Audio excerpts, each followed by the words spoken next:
ಶಿವಣ್ಣನವರು.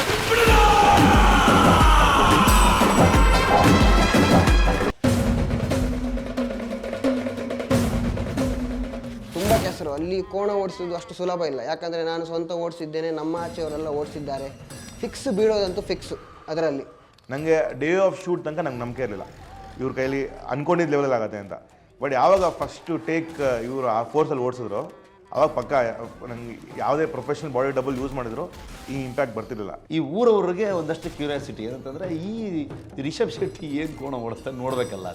ಈ ಕಂಬಳದ ದಿವಸ ಎಷ್ಟು ಜನ ಇರ್ತಾರೆ ಅಷ್ಟೇ ಜನ ಇದ್ದರು ಅಲ್ಲಿ ಸರ್. ಯಾವ ಗ್ಯಾಪಲ್ಲಿ ಅವ್ರು ಅಷ್ಟು ಪ್ರಾಕ್ಟೀಸ್ ಮಾಡ್ಕೊಂಬಂದ್ರು ನಂಗಂತೂ ಗೊತ್ತಿಲ್ಲ. ಸೊ ಒಂದು ಫುಲ್ ಡೇ ಶೂಟ್ ಮಾಡ್ತೀವಿ. ಬೆಳಿಗ್ಗೆ 11 ಗಂಟೆ ಶುರು ಆದರೆ ಮಾರನೇ ದಿವಸ 11 ಗಂಟೆಗೆ ನಾನು ಕೋಣ ಓಡಿಸೋದು ನಿಲ್ಲುತ್ತೆ. ಈಗ ನಮ್ಮ ನಾರ್ಮಲಿ ಗದ್ದೆ ಕಂಬಳ ಅಂತ ಹೇಳ್ತೀವಿ ನಾವು, ಸಾಂಪ್ರದಾಯಿಕ ಕಂಬಳದಲ್ಲಿ ನಾವು ಕೋಣ ಓಡಿಸ್ತೀವಿ 4ರಿಂದ 5 ರೌಂಡು ಜಾಸ್ತಿ, ಅಂದರೆ ಅದಕ್ಕಿಂತ ಜಾಸ್ತಿ ಓಡಿಸೋಕೆ ನಮ್ಗೆ ಆಗಲ್ಲ. ಸಾಂಪ್ರದಾಯಿಕ ಕಂಬಳದಲ್ಲಿ ಓಡಿಸುವ ರೀತಿಯಿಂದಲೂ ಸ್ವಲ್ಪ ಉತ್ತಮ ರೀತಿಯಲ್ಲಿ ಓಡಿಸಿದ್ದಾರೆ.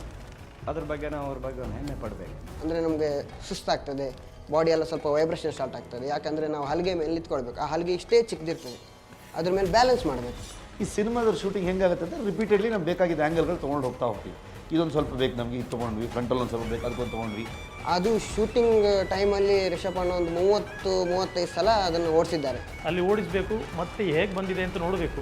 ನಿರ್ದೇಶಕರು ಅವರು ಆಗಿರೋದ್ರಿಂದ ಒಂದು ಕಡೆ ಆ್ಯಕ್ಟಿಂಗ್ ಮಾಡಿ ಅದು ಆ ಕೆಸರು ಗದ್ದೆಯಲ್ಲಿ ಓಡಿಸ್ಕೊಂಡು ಆ ಕೆಸರೆಲ್ಲ ಮೈಯಲ್ಲಿ ಆಗಿದ್ದುಕೊಂಡು ಯಾವ ಲೆವೆಲ್ ಅವ್ರು ಪರ್ಫಾರ್ಮ್ ಮಾಡೋಕ್ಕೆ ಶುರು ಮಾಡೋದು ಅಂದರೆ ಅದು ಅವಾರ್ಡ್ ವಿನ್ನಿಂಗ್ ಕೋಣ ಅವಾರ್ಡು ಅವ್ರಿಗೆ ಸುಸ್ತಾಗ್ಬಿಡ್ತು ಕೋಣಗಳಿಗೆ. ಇವ್ರ ಎನರ್ಜಿ ಕೋಣಗಳಿಗೆ ಮ್ಯಾಚ್ ಮಾಡೋಕ್ಕಾಗಿಲ್ಲ, ಆ ಲೆವೆಲ್ ಪ್ರಾಕ್ಟೀಸ್ ಮಾಡ್ಕೊಂಡು ಬಂದಿರ್ತೀವಿ. ಕಂಬಳ ಹೇಗೆ ನಾವು ಶೂಟ್ ಮಾಡಬೇಕಾದ್ರೆ ಟೆಕ್ನಿಕಲಿ ಎಷ್ಟು ಕ್ಯಾಮ್ರಾ ಆದರೆ ಒಂದು ರ್ಯಾಪ್ಟರ್ ಅಂತ ಒಂದು ಕ್ಯಾಮ್ರಾ ತರಿಸಿದ್ವಿ, ಪ್ಲಸ್ ನಮ್ಮದು ಆ್ಯರಿ ಇತ್ತು ಒಂದು. ಮೇನ್ ನಮ್ಗೆ ಅನಿಸಿದ್ದು ರೋಪ್ ಕ್ಯಾಮ್ರಾ ಅಂತ ಒಂದಿದೆ. ಕ್ಯಾಮ್ರಾನ ರೋಪ್ ಮೇಲೆ ಗಿಮ್ಮಲ್ ಮೇಲೆ ಹಾಕ್ಬಿಟ್ಟು ಕೋಣ ಜೊತೆ ಓಡುತ್ತೆ, ಅದನ್ನು ಯೂಸ್ ಮಾಡ್ಕೋಬೋದು ಅಂತ ನಂಗೆ ಫಸ್ಟ್ ಅನಿಸಿದ್ದು. ಅದಕ್ಕೆ ರೆಡ್ ರ್ಯಾಪ್ಟರ್ ಅಂತ ಒಂದು ಹೊಸ ಕ್ಯಾಮ್ರಾ ಇತ್ತು. ಇಂಡಿಯಾ ಪ್ರಾಬಬ್ಲಿ ಬೆಂಗಳೂರಿಗೆ ಫಸ್ಟ್ ಬಂದಿದ್ದ ಕ್ಯಾಮ್ರಾ ಅದು. ಸೊ ಇದು ಫಸ್ಟ್ ಬ್ಯಾಕ್ ಶಾಟ್ ತೊಗೊಂಡ್ವಿ. ಬ್ಯಾಕ್ ಶಾಟ್ ತೊಗೊಂಡು ನಾನು ಓಡಿಸ್ಕೊಂಡು ಹೋಗ್ತಾ ಇದ್ದೆ. ನೆಕ್ಸ್ಟ್ ಫ್ರಂಟಲ್ಲಿ ತೊಗೋಬೇಕು. ಈಗ ಕ್ಯಾಮ್ರಾ ಆ್ಯಂಗಲ್ ಚೇಂಜ್ ಮಾಡಿಕೊಂಡು ಎಲ್ಲ ಪ್ರಿಪೇರ್ ಮಾಡ್ಕೊಂಡು ಈ ಬ್ಯಾಕ್ಗ್ರೌಂಡ್ ಕ್ಲಿಯರ್ ಮಾಡಿ 2 ಶಾಟ್ ಮಧ್ಯ ಅವರೇನೋ ಪ್ರಾಕ್ಟೀಸ್ ಮಾಡ್ತಾರೆ, ಟೆಕ್ನಿಕಲಿ ಗ್ಲಿಚ್ ಆಗಿ ಕ್ಯಾಮ್ರಾ ಹಾರೋಗಿ ರೋಪಿಂದ ಬಿದ್ದೋಯ್ತು. ಅದೃಷ್ಟವಶಾತ್ ಈಚೆ ಬಿದ್ದಿದ್ರೆ ಕೆಸರಿಗೆ ಬೀಳ್ತಾ ಇತ್ತು, ನೀರಿಗೆ ಮೇಲೇ ಬಿತ್ತು. ಸೊ ನಾನು ಮೇನ್ ಏನು ಪ್ಲ್ಯಾನ್ ಮಾಡಿದೆ ಕಮಲಾಗೆ ಒಂದಿಷ್ಟು ರೋಪ್ ಶಾಟ್ಸು, ಅದು ಅಂದ್ಕೊಂಡಂಗೆ ಅಚೀವ್ ಮಾಡೋಕ್ಕಾಗಿಲ್ಲ. ಸೊ ಹಾಗಾಗಿ ಅದಕ್ಕೆ ಬೇರೆ ಆಲ್ಟರ್ನೇಟಿವ್ಸ್ ಇಮಿಡಿಯೇಟ್ಲಿ ಇನ್ನೊಂದೇನೋ ಒಂದು ಪ್ಲ್ಯಾನ್ ಮಾಡಿಕೊಂಡು ಜಸ್ಟ್ ಫ್ಯೂ ಸೆಕೆಂಡ್ಸ್ ಆದ್ರೂ ಅದು ನೋಡಿದಾಗ ಅಲ್ಲಿ ರಿಯಲ್ ಕಮಲ ಎಕ್ಸ್ಪೀರಿಯನ್ಸ್ ಮಾಡ್ತಿರೋ ಫೀಲ್ ಕೊಡೋಕ್ಕೆ ಟ್ರೈ ಮಾಡಿದೆ.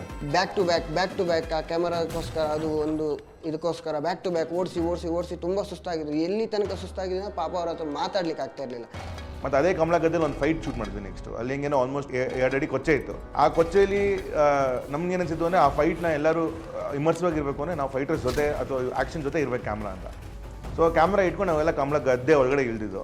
ಇದು ಈ ಸೀನಲ್ಲಿ ಬುಡಿ ಅಂತ ಒಂದು ಸೀನ್ ಉಂಟು, ಅದನ್ನು ಕೂಗಿ ಅವರಿಗೆ ಎಷ್ಟು ಸುಸ್ತಾಗಿದೆ ಅಂದರೆ ಅವರು ನೆಕ್ಸ್ಟ್ ಮಾತಾಡ್ಲಿಕ್ಕೆ ಆಗ್ತಾ ಇಲ್ಲ ಅವ್ರ ಹತ್ರ. ಸಂಜೆ ಹೋಗುವಾಗ ಫುಲ್ಲು ಟಯರ್ಡ್ ಆಗಿದ್ದು ಪಾಪ. ಈ ಕಂಬಳದ ಒಂದು ಕತೆ ಫಿಲ್ಮಲ್ಲಿ ಬರುತ್ತೆ ಅಂದರೆ ಭಾರಿ ಒಂದು ನಮಗೆ ಒಂದು ಸಂತೋಷದ ವಿಷಯ. ನಾವು ನಂಬಿದಂಥ ದೈವ ದೇವರುಗಳು ಈಗ ಅದರಲ್ಲೆಲ್ಲ ಬರ್ತದೆ, ದೈವದ ಕತೆ ಬರ್ತದೆ, ಎಲ್ಲ ಬರ್ತದೆ ಸಿನಿಮಾದಲ್ಲಿ. ಸೊ ಹಾಗಾಗಿ ಎಲ್ಲೋ ಒಂದು ಕಡೆ ಈ ಸಿನಿಮಾ ಜನ ಮೆಚ್ಚುಗೆ ಆಗ್ತದೆ ಅನ್ನುವಂಥ ತುಂಬ ಭರವಸೆ ಇದೆ. ವರಾರೂಪೋ ದೈವವರಿಷ್ಠಂ ವರಾರೂಪೋ